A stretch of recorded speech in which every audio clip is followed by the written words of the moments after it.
अगर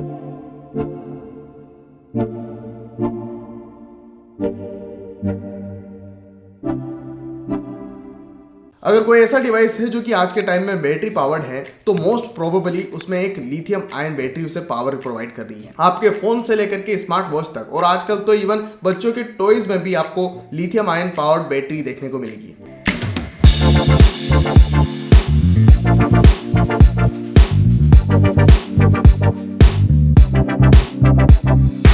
lithium ion से चलने वाली बैटरी का सबसे ज्यादा इस्तेमाल होता है इलेक्ट्रिक कार्स में, और जैसे जैसे हम लोग इलेक्ट्रिक कार्स की तरफ और ज्यादा बढ़ेंगे हमारी डिपेंडेंसी लिथियम आयन बैटरी पर और भी ज्यादा बढ़ने वाली है और इसकी डिमांड फ्यूचर में कहीं 100 गुना और ज्यादा बढ़ने वाली है। आइए जानते हैं लिथियम के बारे में पूरी डिटेल में इस वीडियो में। लिथियम दुनिया का लाइटेस्ट मेटल है, इस वजह से इसको कुछ ऐसी प्रॉपर्टीज मिल जाती है जो कि आपको दूसरे मेटल में या फिर इवन दूसरे एलिमेंट में भी देखने को नहीं मिलती। सबसे पहली बात तो ये कि ये एक कंडक्टिव मेटल है, इसकी वजह से आप इससे करंट को पास कर सकते हैं, जिस वजह से बैटरी बनाने के लिए जो फंडामेंटल रिक्वायरमेंट है वो पूरी हो जाती है। इसके बाद में इसकी जो दूसरी सबसे खास प्रॉपर्टी है वो ये है कि ये हाईली रिएक्टिव है, इस वजह से ये अपने एक इलेक्ट्रॉन को आसानी से छोड़ देता है, और जब इसके पास में एक इलेक्ट्रॉन नहीं होता है तभी आसानी से एक इलेक्ट्रॉन ले भी लेता है। और अगर हम बैटरी को डिटेल में बात करें तो वो बेसिकली एक ऐसी मशीन है जो कि बार बार इलेक्ट्रॉन्स को चार्ज और डिस्चार्ज करती रहती है। बैटरी का काम ही यही होता है कि उसे बार बार चार्ज और डिस्चार्ज होना पड़ता है, और इस वजह से लिथियम बहुत ही ज्यादा परफेक्ट मेटल निकल करके आता है। लिथियम की डिस्कवरी तो वैसे 1817 में हो गई थी, लेकिन उस टाइम में लोगों को पता नहीं था कि आखिर इस मेटल का करना क्या है। इस वजह से उस टाइम से लेकर के 1970s तक इसका कुछ खास यूज किया नहीं जा सका, लेकिन 1970s से ही इस चीज को काफी ज्यादा नेक्स्ट लेवल पे ले जाने के लिए रिसर्च हुई, जिसके बाद में लिथियम आयन बैटरी हमारे सामने निकल करके आई।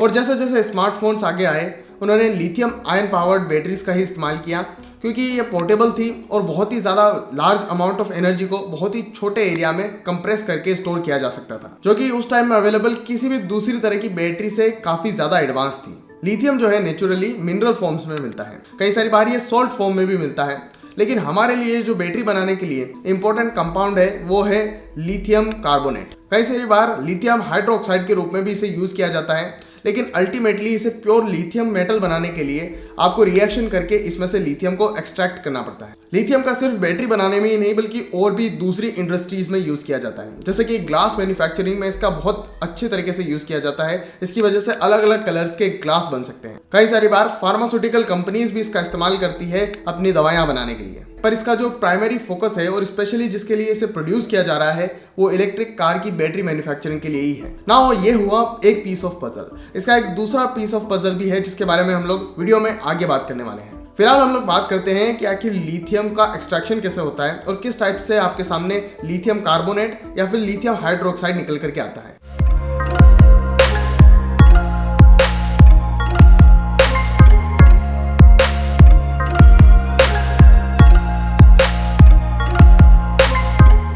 देखिए, लिथियम एक्सट्रैक्शन की जो प्रोसेस होती है बहुत ही ज़्यादा एक्सपेंसिव तो होती है, उसके अलावा ये बहुत ही ज़्यादा टीडियस भी होती है। इसके अंदर खर्चा बहुत होता है और इस वजह से जो ओवरऑल कॉस्ट है वो भी हाई होती है। इसे प्राइमरीली 2 मेथड से एक्सट्रैक्ट किया जा सकता है। पहले वाली जो मेथड है इसे सोल्ट ब्राइन मेथड कहा जाता है। बेसिकली इसमें होता यह है कि जो जमीन के अंदर सॉल्टी लेक्स होती है उनमें से वो सॉल्टी वाटर निकाल करके उसे धूप में सुखाया जाता है, और उसके बाद में कुछ टाइम बाद उसका कंसंट्रेशन जब ज़्यादा हाई हो जाता है तो उसमें से लिथियम को एक्सट्रैक्ट कर लिया जाता है। ना ये हुई एक प्रोसेस। इसकी एक दूसरी प्रोसेस भी है जिसमें कि डायरेक्टली लिथियम को मिनरल से ही एक्सट्रैक्ट कर लिया जाता है। ना ये प्रोसेस और भी ज़्यादा एक्सपेंसिव है और ये पहले वाली प्रोसेस के कंपैरिजन में 2 से 3 गुना ज़्यादा एक्सपेंसिव है। इसमें लिथियम को मिनरल से निकालना पड़ता है, इसलिए ये और भी ज़्यादा मुश्किल है। इस वजह से इसे करना एक्सपेंसिव होता है। दूसरी बात यह कि जितना भी लिथियम जो है वो भी ज़्यादातर मेजोरिटी अमाउंट्स में हम लोग 3 देशों से लेते हैं, और वो 3 देश है अर्जेंटीना, बोलिविया और चिले।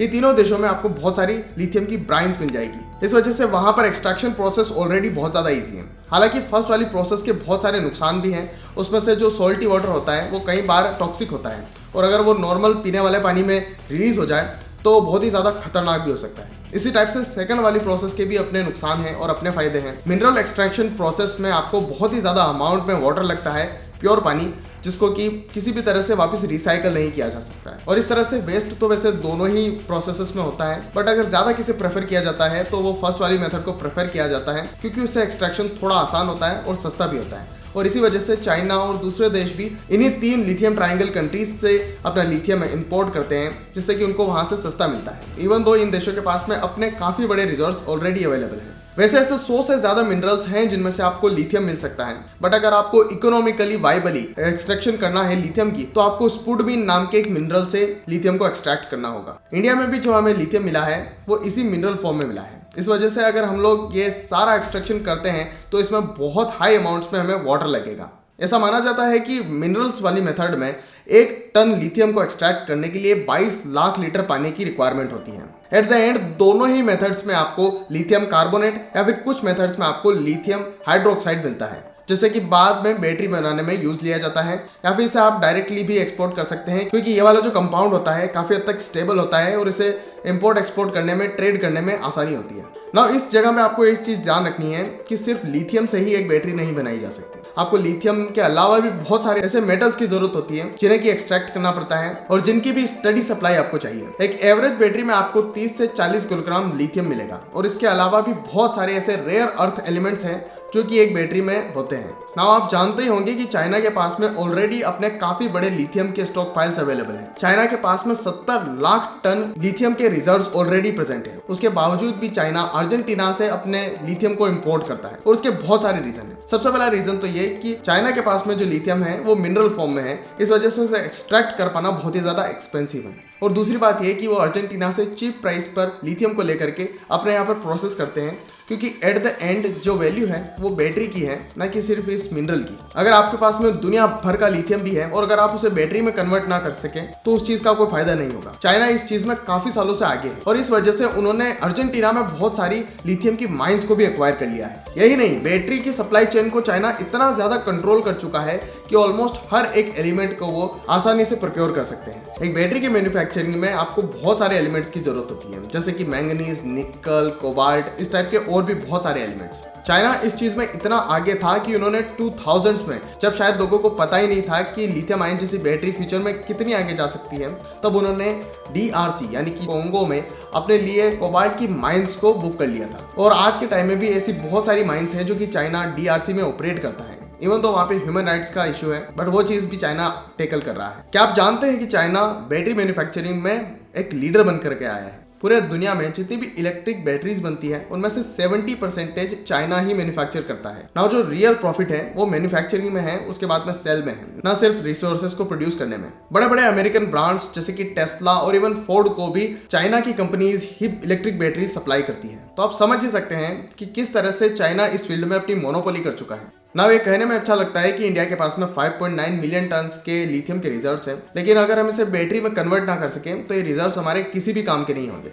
अल्टीमेटली ये मैटर करता है कि क्या आप बैटरी को प्रोड्यूस कर पा रहे हैं या फिर नहीं। चाहे आप इंपोर्ट कीजिए, चाहे आप अपने देश का सारा रिसोर्सेज को यूज करके बैटरी मैन्युफैक्चर कीजिए, जो अल्टीमेट प्रॉफिट है वो बैटरी मैन्युफैक्चरिंग की प्रोसेस में ही है। नाउ अनफॉर्चुनेटली इंडिया का केस अलग है, क्योंकि हमारे पास में डेमोक्रेसी है। यहाँ पे बहुत सारे एक्टिविस्ट भी हैं जो कि विरोध कर सकते हैं कि गलत मेथड्स को यूज करके रिसोर्सेज को एक्सट्रैक्ट नहीं किया जाना चाहिए, और बात भी सही है। लेकिन चाइना के केस बिल्कुल अलग है। वहां पर 1 पार्टी रूल होने के कारण आप 1-2 साल को टारगेट में लेकर के नहीं चलते हैं, या फिर अपनी टर्म को टारगेट में लेकर नहीं चलते हैं। आप आने वाले 10 से 20 साल को टारगेट में लेकर चलते हैं, और इसी तरह से चाइना ने इस बैटरी मैन्युफैक्चरिंग में बहुत ही अच्छी सप्लाई चेन को कंट्रोल कर ली है। नाउ अब हमारे लिए देखना यह होगा कि इंडिया किस तरह से इस मार्केट को टैप कर पाता है, और किस तरह से हम लोग वर्ल्ड में बैटरी मैन्युफैक्चरिंग के लिए एक हब बन पाते हैं। वीडियो को एंड तक देखने के लिए आपका बहुत बहुत धन्यवाद। अगर आपको कुछ सीखने को मिला है तो प्लीज़ आप इस वीडियो को शेयर कीजिएगा, और ऑल्सो आप मुझे बता सकते हैं कमेंट सेक्शन में लिख करके कि अगला वीडियो आप किस टॉपिक पर देखना चाहेंगे। Thanks for watching.